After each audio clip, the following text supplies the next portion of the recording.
Hello and welcome to the channel That Geordie Lass, formerly Vacation with Kay.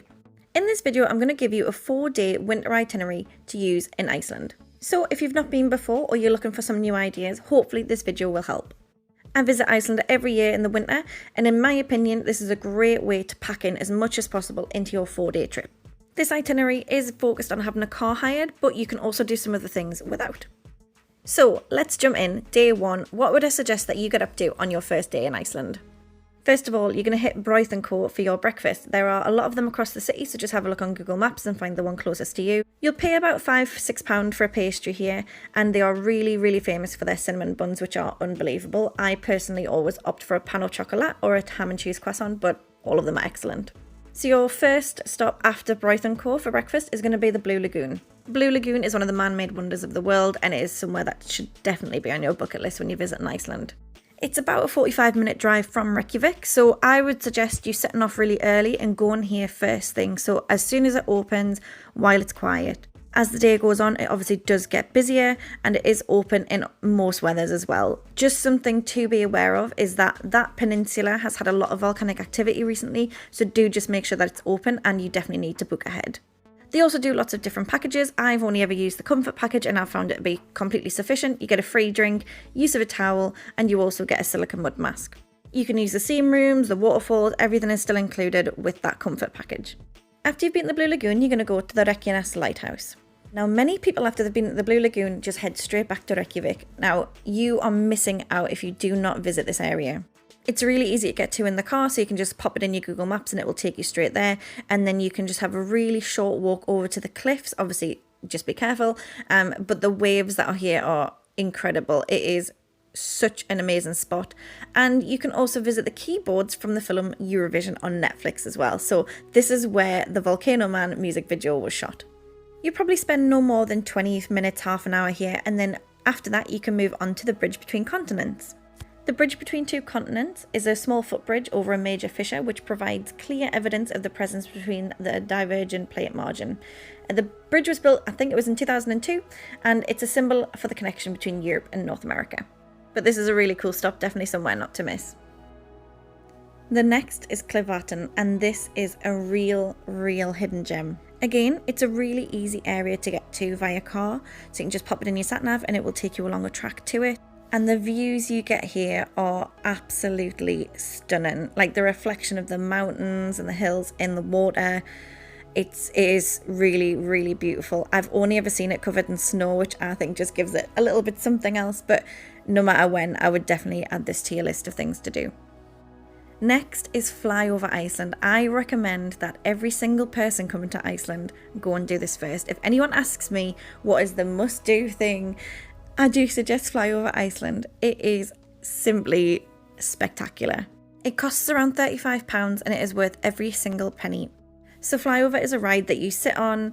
You do not get thrown about or anything like that. It's nice and calm. It does tip you very slightly just to make you feel like you are flying over Iceland, but the views that you get are unmatched. It is definitely something to do. You feel the wind in your hair, you feel the mist of the waterfalls, it's incredible. You do have 2 parts before that where you go to a Viking Longhouse and then the Well of Time, just tells you a bit about the history of Iceland. Do not skip flyover. Next for dinner I'm going to recommend Likok, and this is a fabulous burger joint. So it's really cool inside, they have awesome music, they have sports playing, and they have an awesome menu which is fully customizable. You pick your burger, you pick your potatoes, and yeah, 10 out of 10 food. Now, we know that the Northern Lights are not always going to come out to play, unfortunately. So if you're looking for something to do in the evening, I would definitely recommend Oki Reykjavik. So this is a local spot, but absolutely everyone spoke English and they were so friendly to us. We did book online, and as we were there, it did fill up and get quite busy. It cost around £30 for the hour. The drinks were also quite reasonable in price, and you can also download these little videos that it takes of you when you're playing, which I thought was really fun as well. There are lots of different types of games you can play. It will be adults only because it isn't a bar, but if you're looking for something different to do, definitely recommend. And that is your day 1 itinerary. If you want to take a screenshot or a photo of the screen, there they are on a list for you. So next, day 2.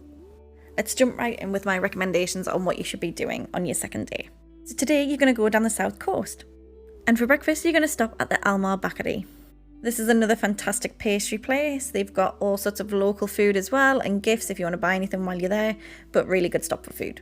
They also sell the famous lava bread, so make sure you pick yourself up a slice of that to try later. So the first place you're going to stop after the bakery is Seljalandsfoss. This waterfall is so impressive, so you can actually walk behind this when it's not icy. Some people do still try in the winter. I would definitely not recommend it, but it's so impressive and it does start to get busy, so again, head off early if you can and hit it before the tour buses get there.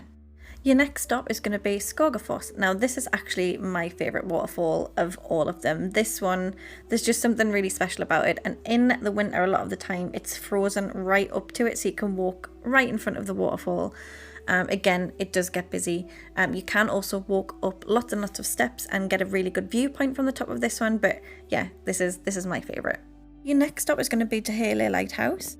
Now this is somewhere that people miss a lot of the time when they are going along the south coast, and I don't know why, because the views from here are amazing. Now just a note, in the winter if the roads are really bad, it can get closed off just for safety, but if you can make it up here, it is incredible. When we went in March, all of the birds were starting to come back, so the cliffs were absolutely covered in nesting birds. Incredible views, and then you can see all the way along the black sand beach on either side, so this is definitely not one to skip. And a bit of a cool fact, this is actually the geographically most southern point of Iceland, so another cool place you can say that you've been. Your next stop just along the road is Renisfjara viewpoint. And this is another fantastic viewpoint of the black sand beach. You can see in the distance there the Renisfjara beach, as well as the rocks that are all sticking out of the sea. Really cool spot. Your next stop is going to be to the town of Vik. It is a really famous spot with this red church, as you've probably seen on lots of pictures. And this is somewhere that you can stop off, get some food, use the bathrooms, that sort of thing. But before you do that, I would recommend you drive up the little hill to this viewpoint. There's a little graveyard there where everything is covered in lights. It's really pretty, and you can look down and you can see the church and everything. So right in the centre of town there is a huge sort of visitor centre where the bathrooms are. There are supermarkets, there's gift shops, all sorts. You can stop off here and have a break. Next you're going to go to the black sand beach, also known as the Renisfjara beach. I do apologise for my pronunciation throughout this video as well. But this is where you can see the basalt columns, the cliffs, touch the black sand, and this is also the very dangerous beach. So these are the creeper waves, and this is where you need to make sure that you do not go too close. As you enter the beach, there is that sign that I've just showed you that you can see how dangerous it is and if you are actually allowed on the beach. So please pay attention to that, because people do get killed in this water. So you're next going to stop at Solheimdjúkul. Now that's totally wrong how I pronounce that, but basically it's a glacier. You can walk right up to the edge. You can actually walk over to it if you want to as well. So you can say that you stood at the edge of a glacier. You can also do tours onto it as well. So on your way back to Reykjavik, you're going to stop at Selfoss Food Hall. And the great thing about this is that everyone can pick something different. So they have a flatty pizza, which I would 1,000 out of 10 recommend. They have Italian food, Asian food, they have a skier restaurant. You can literally all go and pick whatever you want, choose what you like, and then all sit together at one table. So it's a really cool concept. They have quite a lot of food halls in Iceland, so yeah, definitely check it out. And again, I've just popped the day 2 itinerary on the screen so that you can take a screenshot or photograph it just for easy referral. So let's jump into day 3. So this day you are going to go and explore the Golden Circle. First off, I would recommend for breakfast today you stop at an easy skier bar. These again are all over the city and they are usually in garages. So I know usually you would think really garage food, but honestly these are fantastic. You can customise the skier yogurt, you can have whatever base you want, toppings. It is definitely somewhere to go and try. So your first stop is going to be Thingvellir National Park. In the national park there are lots of different car parks. I would recommend, if you are short of time, just going to P1, which is where the visitor centre is. And from here you get one of the best viewpoints of the entire national park. As I mentioned, there is also a visitor centre and also facilities there, so if you need to use the bathroom or anything, this is a good place to stop. It has an observation deck that you can walk up onto and you can look right out across the entire of the park. You can also see the summer house of the Prime Minister of Iceland. And if you do get time, I would also recommend that car park you can just see on the screen there, which is car park 5, and you can walk across the little bridge and have a wander along that side of the river. There is a lot of history in Thingvellir National Park as well, so this is the place that the first parliament was held in Iceland.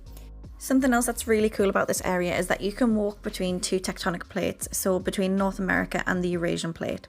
So this is known as Rift Valley, and literally you can walk down this little walkway. There's some information boards as you go, Once you get to the bottom, you've got another really awesome view, or you can follow the footpaths and you can go across to the little bridge and the river, or you can continue walking down. There's lots of little walks here. Obviously in the winter it is very icy, so just make sure that you've brought your crampons.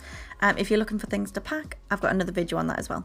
Your next stop is going to be Cerrig Crater, and this is a volcanic crater lake, and it was created when a volcano collapsed around 6,500 years ago. In the winter, obviously covered in snow and the water is frozen, but in the summer it's a really bright red volcanic rock and the water is like this beautiful turquoisey green colour. So I'll put a quick picture in here now. There are steps down to the water, and you can also walk right around the rim of the entire crater as well.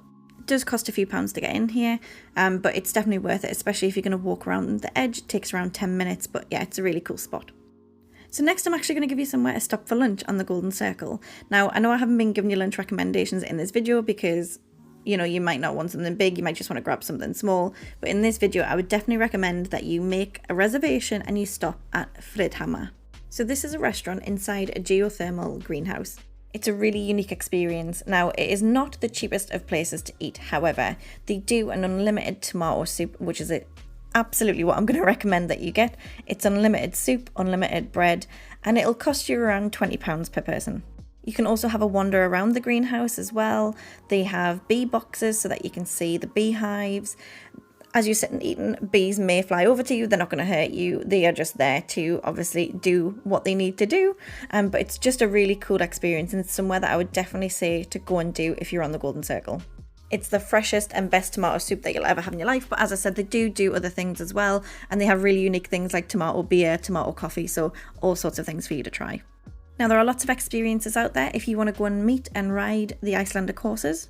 They are really unique. They are shorter, they are stockier than ones that you're probably used to seeing. So if you want to see some of them up close and you don't want to pay for an experience and you don't want to pull over on the side of the road, which can be quite dangerous, they have them here just outside the restaurant, so you can go over, you can say hello. Obviously just be careful because they do still bite, but yeah, good way to see them for free.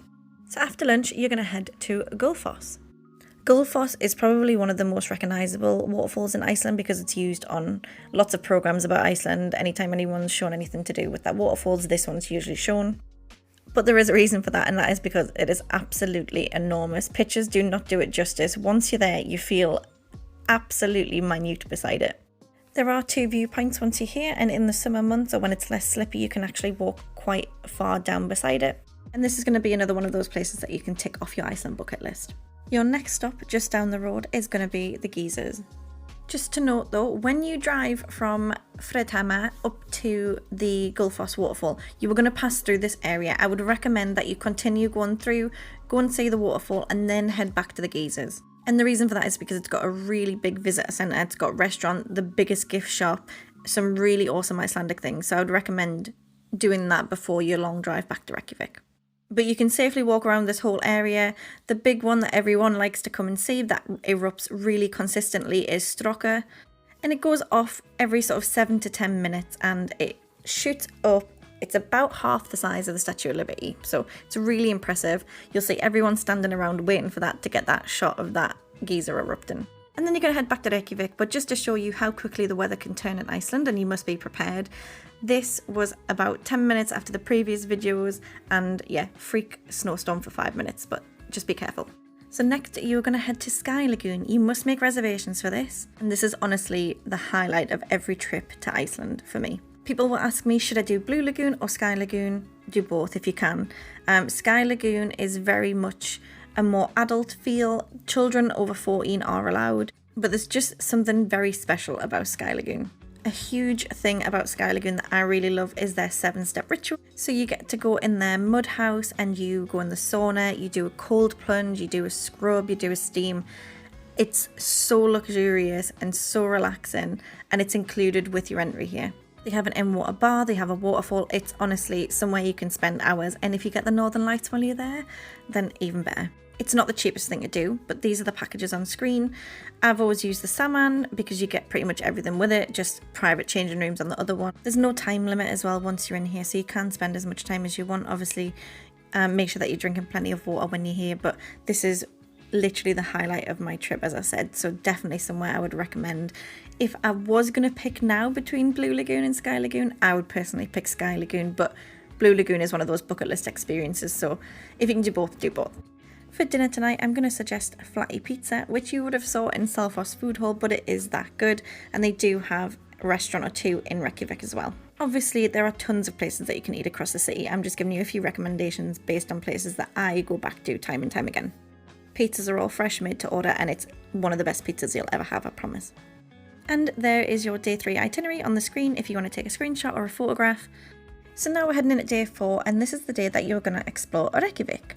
So your very first stop, as soon as it opens, is going to be Hallgrímskirkja. Again, sorry for the pronunciations, I'm trying. You do not have to be religious or Christian or anything like that to go in here. I would just recommend it to everyone. It's fantastic. You can go to the top, there's a quick lift that takes you up for a few pounds, and the views you get up here are absolutely fantastic. You can see across the whole city, and you can go to every single side of the church and look out and see everything. And something that I really like doing is going up about past on the hour, so that you've got a good half hour to spend some time up there, and then you get to see the bells ringing. And I would also suggest that you take some time to have a wander through the church. Obviously it's free to enter, and not at all for religious reasons unless that's your kind of thing, but it's just so beautiful inside. The architecture and the structure of it all is fantastic. Once you come out of the church, you have got the statue outside of Leif Erikson, and it's just a fantastic photo spot, if I'm honest. It's just so stunning. So once you've finished here, I would recommend that you then head down to the flea market if you are there on a Saturday or Sunday.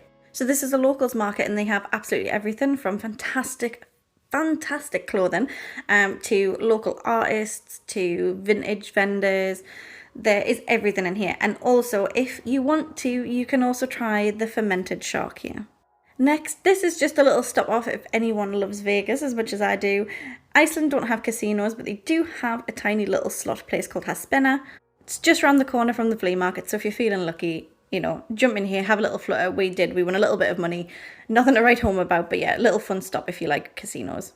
Next, you're going to go to Bæjarins Pestu, and this is where you get the famous Icelandic hot dog. Do not sleep on this. Make sure you stop and get one of them. They are absolutely fantastic. Next, you're going to continue your walk and head towards the Underground Punk Museum. Now, I've never been in here, but some people really rate about it. It's an old, disused toilet, and you see it on a lot of travel programs. But the reason I'm telling you to head here is because beside it is Baka Baka, which is a bakery, and they have the best pan au chocolats I've ever had in my life. So definitely stop in here for a little sweet treat. From here, you'll be able to see the Rainbow Road, so you can stop here and take your photos. And then just spend some time wandering around Reykjavik. So you'll see all the different coloured buildings. There are tons of cafes and bars if you want to stop. You also have some fantastic little local art shops like this one, as well as the big touristy gift shops. But honestly, the street art and the way the buildings are painted is something that I really love, just walking around and taking in. Everywhere you look, you'll see something painted a different colour or a massive big bit of street art. A lot of the roads are painted as well with like hopscotch and things on. So yeah, just walk around, soak it all in, visit some cafes, visit some shops. Just enjoy soaking in that Reykjavik city vibe. Once you've done that, you're then going to walk down to the waterfront to see the Sun Voyager sculpture. Reykjavik is a very walkable city. If you do want to take the car into the city centre and park anywhere, you do need the Parker app. And you can also use the Parker app at some tourist attractions outside of Reykjavik as well. Once you go into the app, you can save your hire car license plate number. It'll find where you are, and you can then check in and check out, and it will then charge your card for the time that you've been there. It's really easy to use. Once you finish with your exploring in the city, I would then recommend that you take a really short drive or a walk over to the Om Nom chocolate shop. And I would recommend that you have an ice cream, even if it is snowing. For dinner tonight, I'm going to recommend that you visit one of the Reykjavik food halls. Similar to the one in Selfoss, you have absolutely tons of different food, and they are all fantastic. Really cool concept. Everyone can get what they want and then sit together. So they have wraps, Asian food, they have Mexican, they have fish and chips, they have pizzas, they have Indian food. All of it was absolutely brilliant. And then I'm aware that I have not been telling you to go out and look for the Northern Lights, but I feel like that's a given. Every single night, check the forecast. There are lots of really great apps out there. Hello Aurora is the one that I tend to use the most. Most hotels as well will also have something in reception that will let you know if there is a forecast for the Northern Lights. And if you have gone to Iceland to see them, I really, really hope that you get a chance, because there is absolutely nothing else like it in the world. Wrap up warm, go somewhere dark, and just be patient is my only advice. We have been very fortunate that every single trip that I've done, I have seen them, even if it's been faint. My last trip, was absolutely exceptional. This is footage, no filtering whatsoever, no editing. That's exactly how it looked to the naked eye. So I really hope that if you've gone to Iceland to see the Northern Lights, you do get to see them. And just quickly on the car hire as well, we use Blue Car Rental. We find them to be really reliable, really trustworthy. The cars are fantastic. But obviously there are lots of different car hire companies over there, and I haven't personally heard of anyone having a bad experience, but obviously you can do your own research, see if there's a company that suits you better. They do have the big companies that you'll be used to all over the world as well. And there is your day 4 itinerary on the screen so that you can screenshot or take a photo. I really hope this video has been useful. I do have daily vlogs from our last Iceland trip if you want to go back and watch them in full.